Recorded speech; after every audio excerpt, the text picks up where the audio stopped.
Hey there, Fletch from All Things Overlanding here, and today, as you probably can tell if you're watching the video, it's shaking quite a bit. I am in the truck.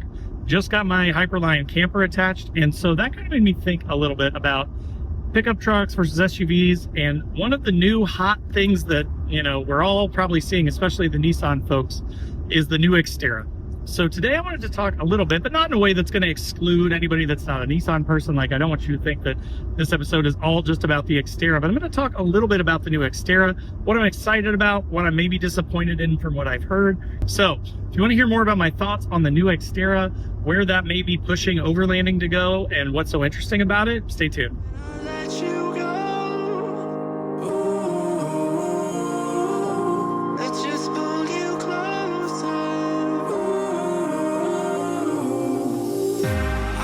Understand where it came from, but you got it, my got it. It began in the land of the sandstorm. I fought it, though I wanted everything to do with what you give to me. Loosening my grip. Alright guys, so as I mentioned in the intro, today I'm driving home from just having put my Hyperline camper on. I'm super excited to get this thing out for its first trip. But in the meantime, I wanted to talk a little bit about the new Xterra. Nissan has released some pictures, and if you're watching on the YouTube or if you're watching on Spotify, I'll throw some pictures up here, but if not, you can Google it, new Xterra, 2027 Xterra. They've just released some teaser shots. Right now it looks kind of Xterra-esque, but mostly just aggressive and sort of new, right? So what does the Xterra mean? Let's sort of start by talking about that. So if you are not familiar, again, keeping this pretty high level and providing context for folks that aren't Nissan people, Nissan made the Xterra from I think it was 98, 99, I think was the first year, through 04 was the first gen, and then 05 through 2015 was the second gen. And it was basically the same for pretty much that whole 10 years. Now there was a slight fascia update from 05 to 010. In 2010/11, that's when they fixed the SMOD issue, or the strawberry milkshake of death. So if you have a 2010 through 15 Xterra, that's kind of the golden sheep, right? That's kind of what everyone is looking for, because they don't make them anymore. They're so cool. They're such short wheelbase. They were great off-road. They were super underestimated. It's the same 4-liter 6-cylinder and 5-speed transmission. They've also came in the Frontiers for 15 years or so. So I mean, these things are just proven and rock solid. So what does the new Xterra mean to overlanding, specifically for Nissan people, but for everybody? It's going to push everybody to, sort of get better, to improve, to think about new ways to catch up with things like the Xterra. Because the Xterra was a serious competitor through 2015, and now even more so, I feel like it has grown on people where they're like, wow, this thing is half the price of a comparable 4Runner and just as capable and pretty much just about as reliable. So the new Xterra to me means it's a good thing, because it means that Nissan is also turning their eye back to us, the enthusiasts, the off-roaders, the campers, the overlanders. So the fact that they are willing to take a chance, and they've also said it's going to be a naturally aspirated V6, so most likely the same 3.8 liter that is in the Frontiers right now, which is also an amazing engine, been around for about 6-7 years now, and it's pretty proven, pretty bulletproof as well. And likely, probably, if I had to guess, the same 9-speed or a very similar variant of the 9-speed transmission that's in the Pathfinder, that same sort of thing.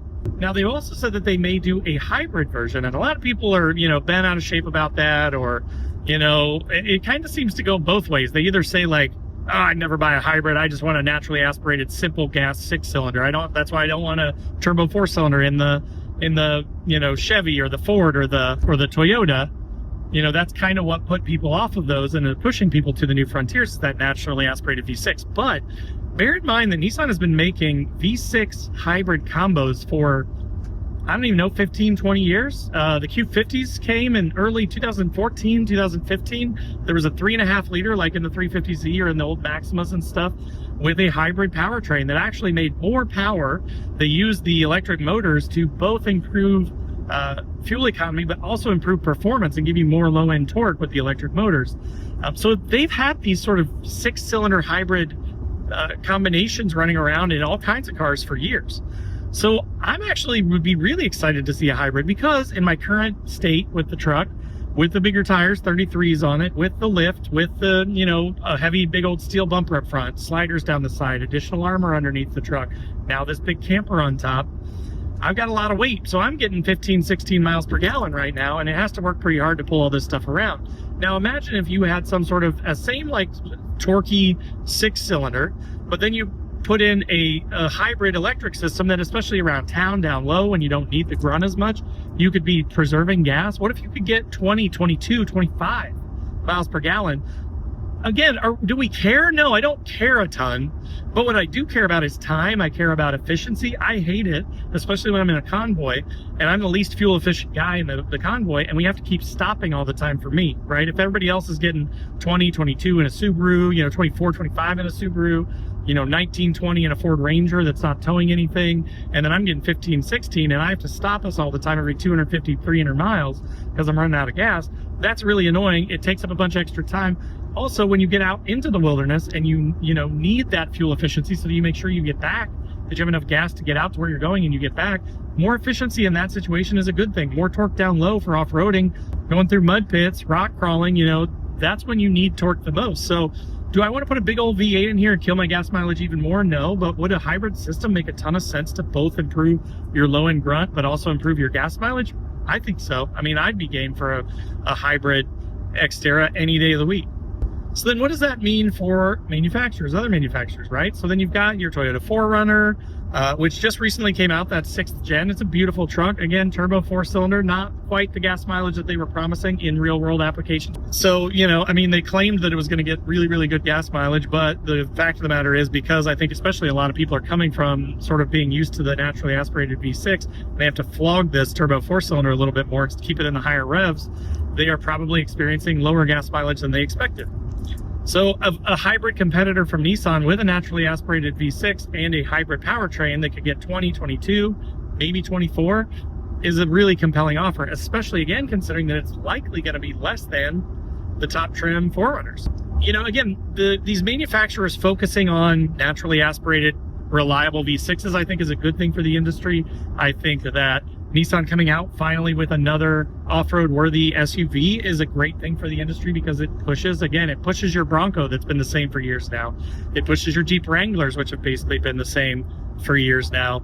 It pushes Toyota to say, hey, are we doing enough with this new 4Runner, right? Like this makes everybody more competitive. It makes everybody really think about the market, and as soon as other companies start to lose market share, they're gonna improve their stuff. They're gonna come out with new ways to make their cars more efficient. So, I think it's a really good thing for the industry as a whole. I think it's exciting for us enthusiasts because I loved my Xterra back in the day. Am I going to go run right out and buy one? No, I have this new Frontier. I just got this camper for it. I'm super excited to try that out.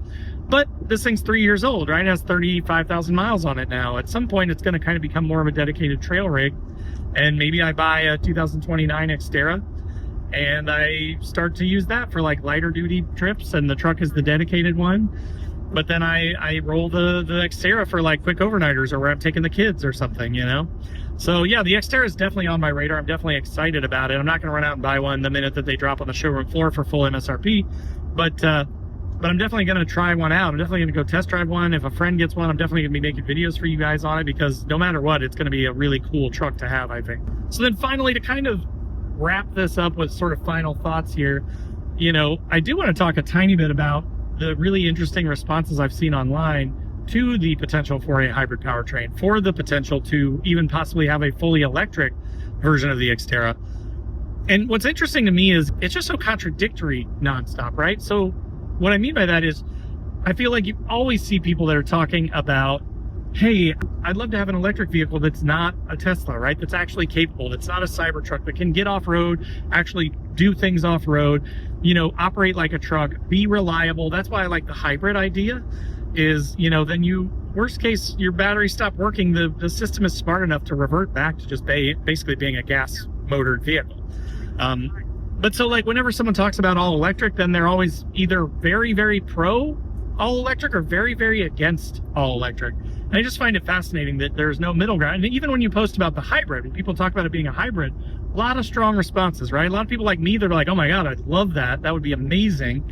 Solve my gas woes. It would solve my, just give me a longer range that I could get without having to stop and get gas. I could get further out without having to worry about whether I can get back or not on the gas that I've got.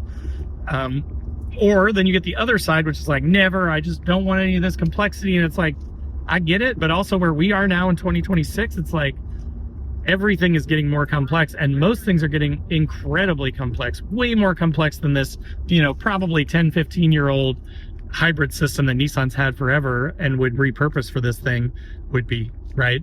So that also raises the question of like new versus old, right? Like, do you want, I mean, if we're becoming that curmudgeonly, which I am kind of getting to that point, I'm kind of like, you know what, the 23 might be my last truck because this thing's still relatively, you know, modular and simple. So maybe this is like my last truck and this is as complex as I get. But if you want anything new, but I also at the same time, I have to say, like, I love the newness of this truck. I like having CarPlay. I like having comfortable seats, a heated steering wheel, remote start. All that stuff is really nice and nicer than any of the old trucks that I had that just was before their time, right? While it's easy to say, I don't want any of this, I don't want them tracking me, I don't want this stuff, of course, none of us want that. But then you have to decide, do you care about like getting a newer vehicle that, you know, you can get new, that you don't have to worry about a previous owner's history versus buying used? You know, can you know, deal with those older vehicles? Sure, you can keep repairing them, but how long before that just becomes super annoying or becomes so problematic that you're constantly fixing things, right? So that's where we're kind of going, I'm afraid, is more and more complex. And I would argue that the Xterra, even an Xterra hybrid, is still going to be way more analog, way more old school, way closer to the trucks that, you know, most people my age have experienced for the last 15, 20 years than most of these other competitors, right? So that's kind of my thoughts on it. What are your guys' thoughts, right? Even, you know, if you're not a Nissan person, I know everybody's probably seen this new Xterra. It's pretty cool. It's pretty exciting. What do you guys think about it? Post up in the comments down below if you're on YouTube. Same with Spotify. If you are just listening on the podcast, hop over, links in the description below to all my social channels, Facebook, Instagram. I'm on LinkedIn. I'm everywhere. Wherever you guys want to come chat, I'd love to have you. I post new videos every week in the newbie Overlanders group, which is totally free to join. It's on Facebook. So if that sounds good, you could come over there. And again, the videos will be posted there of this stuff. So you could comment on that and drop your thoughts. Also in the description down below, if you are on YouTube, is going to be a join button, which is just sort of a passive way to support the channel. It gets you early access to the videos and some other perks.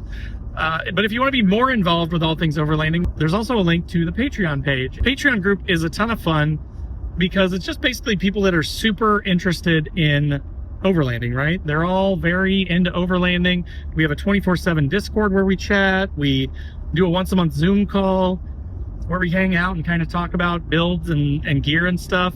And then we also do a couple trips every year. So we've gone to West Virginia. We've been down to Kentucky to land between the lakes. We've been kind of all over the place. And it's been a ton of fun, like definitely tons of friendships being developed, meeting a ton of really cool people. So if that sounds good, check out the Patreon.